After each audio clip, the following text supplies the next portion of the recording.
வணக்கம் ஆதித்யா தொலைக்காட்சி நேயர்கள் அனைவருக்கும் இனிய காலை வணக்கம். நட்சத்திர கணக்கு நிகழ்ச்சி மீண்டும் உங்களை அன்புடன் வரவேற்கிறது. இன்றைய தினம் ஆங்கில மாதம் ஜனவரி 14வது தினம், மார்கழி மாதத்தினுடைய இறுதி 29. இந்த மாதம் மார்கழி தமிழ் மாதமும் பிப்ரவரியில் மட்டும்தான், பிப்ரவரி மட்டும்தான் 28, 29 கிடையாது. சில தமிழ் மாதங்களிலும் 29 இருக்குது, 32 கூட இருக்குது, சில மாதங்களில் வரும். ஸோ இந்த மாதம் கிருத்திகை மார்கழி மாதம் 29ஆம் தேதியோட முடியுது. ஸோ நாளை பொங்கல் பிறக்கிறது. ஸோ இன்று போகி பண்டிகை இருக்கிறது. பழையன கழிதலும் புதியன புகுதலும் தான் போகி. இது என்னன்னா, வீட்டில் இருக்கிற பழைய பொருளை தூக்கி போட்டு எரிக்கணும், புது பொருள் வாங்கணுன்றது அர்த்தம் நிறைய பேர் சொல்லிட்டுருக்காங்க. அப்படி தான் நிறைய பேர் பழைய போர்வை, பழைய ஜம்கானெல்லாம் கொளுத்தின்னு இருப்பாங்க. பட் ஆக்சுவலாக அது கிடையாது. போகியினுடைய உண்மையான தாத்பரிய நிகழ்ச்சி என்னென்னா, பழைய பகை, பழைய கசப்புணர்வு, பழைய வருத்தங்கள் அனைத்தும் இன்னும் எரிச்சிட்டு நாளை முதல் புதுதாக அவங்ககிட்ட பழகணும். ஒருத்தங்கிட்ட சண்டை போட்டிருக்கோம், ஒருத்தங்க கூட ஒரு சிறு ஏதோ ரூபத்தில் மனிதனாலே தவறு செய்வது இயல்பு. ஸோ அந்த இயல்பின் காரணமாக ஒரு சிறு வருத்தத்தை எல்லாம் இன்று மறந்துவிட்டு நாளை முதல் மீண்டும் நல்ல நட்போடு புதுமையாக தொடங்க வேண்டும்ன்றது தான் இயற்கை. ஸோ அதுதான் இந்த போகி.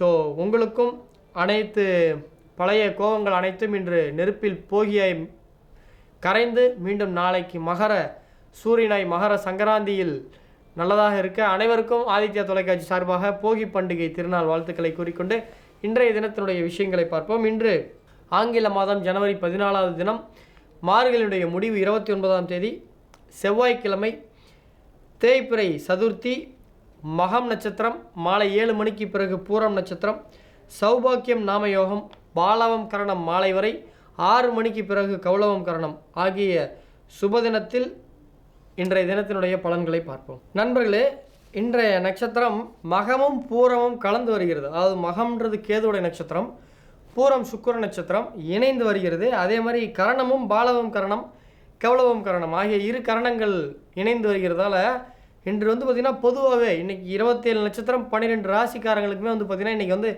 காலை முதல் வேகமாக பரபரப்பாக இருக்கும். ஸோ இது பொங்கல் ஃபெஸ்டிவல் அப்படி தான் வரும்னு நீங்கள் சொல்லலாம். பட் அப்படி கிடையாது. வழக்கமான ஒரு தீபாவளிக்கு முதல் நாளை விட, பொங்கலுக்கு முதல் நாளை விட இன்றைக்கி கொஞ்சம் உச்சகட்ட பரபரப்பாக இருக்கும்.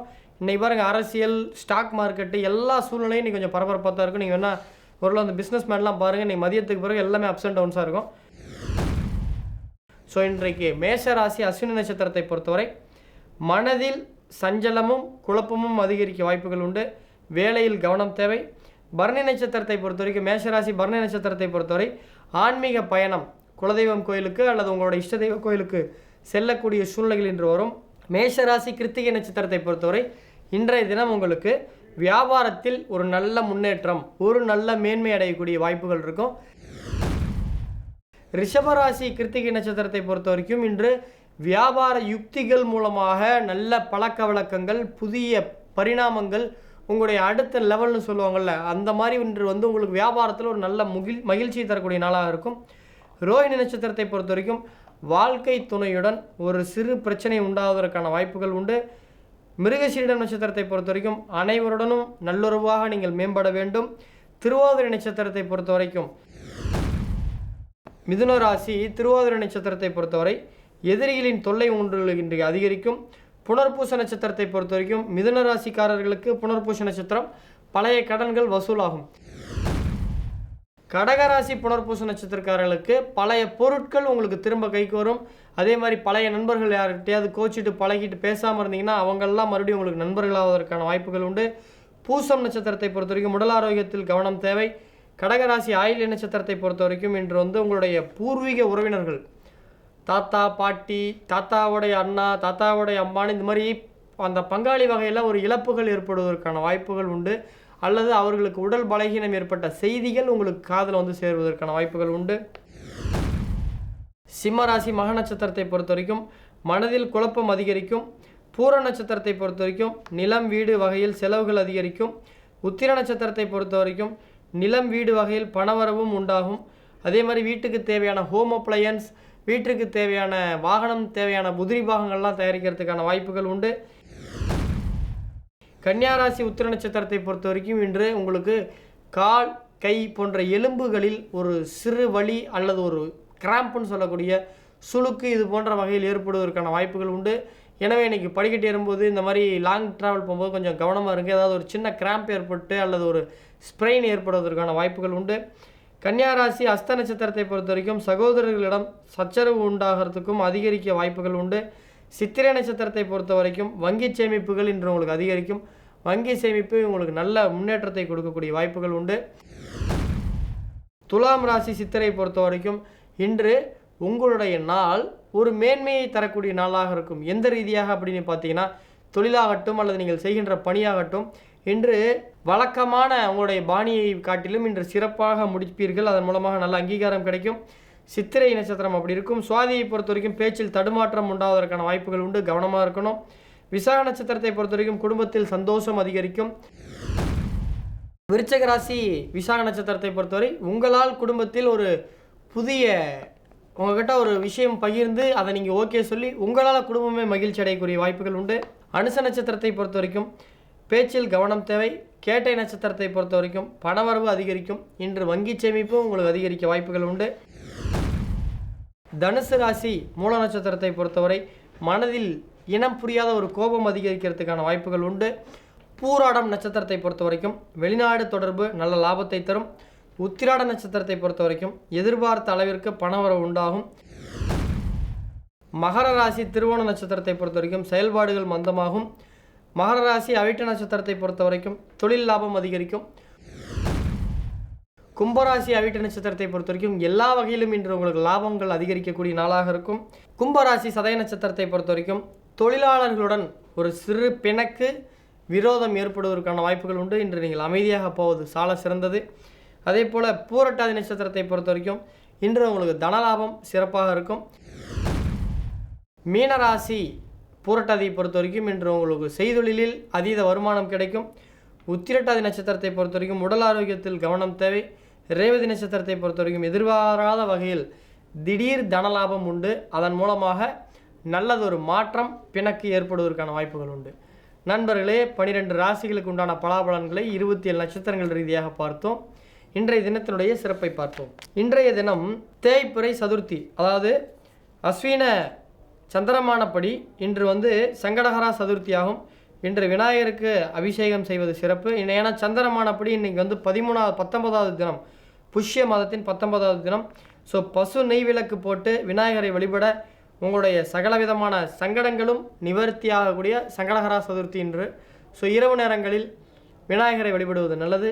நண்பர்களே, 12 ராசிகளுக்கு உண்டான பலாபலன்களை பார்த்தோம். இன்றைய தினத்தினுடைய சிறப்புகளை பார்த்தோம்.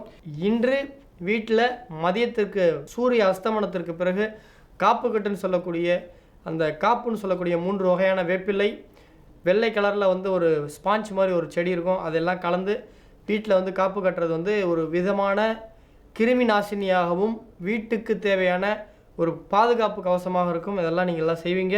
அதை மறுபடியும் ஒரு நினைவு கூறுறேன். இன்றைய நேயர்களுடைய கேள்வி பதிலை தொடர்ந்து பார்ப்போம். நேயர்களே, இன்றைய முதல் கேள்வியாளர் பெயர் கிஷோர் அலி அலைஸ் கிரண் ஃப்ரம் திருத்தணி. இவருடைய பிறந்த தேதி ஜனவரி 6, 1993 இரவு 6:30 திருத்தணியில் பிறந்திருக்காரு. வெளிநாடு போகிற வாய்ப்பு இருக்கா? Current family members are living separated at various location when we will living joins family. இது என்ன கேட்குறாருன்னா, என்னுடைய குடும்ப உறவினர்களெல்லாம் ஒவ்வொரு திசைக்கு திக்காக திரிகிறாங்க, அவங்க நாங்களாம் எப்போ ஒன்று சேருவோன்றாங்க. முதல்ல ஃபஸ்ட்டு கேள்வி, வெளிநாடு போகிற வாய்ப்பு இருக்கான்றீங்க. உங்கள் ஜாதகத்தில் அடிப்படையில் பார்க்கும்போது உங்களுடைய வாழ்க்கையில் 60% வெளிநாட்டில் தான் வாழ்கிற வாய்ப்பு இருக்குது. ஸோ படித்து இப்போ தான் முடிச்சிருப்பீங்க, படித்து ஒரு 4-5 வருஷம் இருக்கும். உங்களுடைய பெட்டர் ஆஃப், அதாவது பின்னாடி எதிர்காலத்துலேயும் திருமணத்துக்கு பிறகும் உங்களுடைய வாழ்க்கையில் 70% வெளிநாட்டில் வாழ்கிற அமைப்பு இருக்குது. அதே மாதிரி எப்போ தான் குடும்பம் ஒன்று சேருன்றீங்க. குடும்பம்னு குறிக்கிறது 4ஆம் இடம். 4ஆம் இடத்துல பாதகாதிபதினு சொல்லக்கூடிய குரு பகவான் உட்காந்ததுனால உங்கள் குடும்பத்தில் நிறையா ஈகோ கிளாஸ்னால ஒவ்வொருத்தங்க ஒவ்வொரு திசையில் தான் இருப்பாங்க. ஸோ உங்களுடைய திருமணத்துக்கு பிறகு அது ஒன்று சேருவதற்கான வாய்ப்புகள் உண்டு. ஸோ உங்கள் குடும்பம் ஒன்று சேரணும் அப்படின்னு நினச்சிங்கன்னா நின்ற கோலத்தில் இருக்கக்கூடிய திருப்பதி பெருமாள் மாதிரி ரெகுலராக பெருமாள் வழிபாடு பண்ணுங்கள். ஏன்னா உங்கள் ஜாதக அடிப்படையில் 4ஆம் அதிபதி புதனுடைய வீட்டில் குரு பகவான் பாதகாதிபதி உட்காந்து தன்னுடைய விசேஷ பார்வையால் சந்திரனையும் கேதுவையும் சனியும் பார்க்கிறார். எனவே கருப்பு ராசின்னு சொல்லக்கூடிய இடத்துல சனி இருக்கிறதுனால கரிய மாணிக்க பெருமாள் அவரை நீங்கள் வழிபட்டிங்கன்னா அவங்க குடும்பம் ஒன்று சேருவதற்கு வாய்ப்பு இருக்குது. ஸோ அடுத்த கேள்வியாளரை சந்திப்போம். இன்றைய 2வது கேள்வியாளர் பெயர் நித்யா சேதுராமன். 25 ஏப்ரல் 1997 பிறந்திருக்காங்க. காலை 6:30 பிறந்திருக்காங்க. ராமநாதபுரம். ஸோ 22 ஆண்டுகள் ஆகுது. இப்போ 23 பிறக்க போகுது ஏப்ரல் வந்தால். So when will my marriage happen, when will my life settle, so when will I build my own house, will I be able to own business. So 2 கேள்வி தான் கேட்க சொன்னோம், 4 கேட்டிருக்காங்க. நம்ம 2 பதில் சொல்லலாம். ஸோ கல்யாணம் இவங்க கேட்டிருக்காங்க.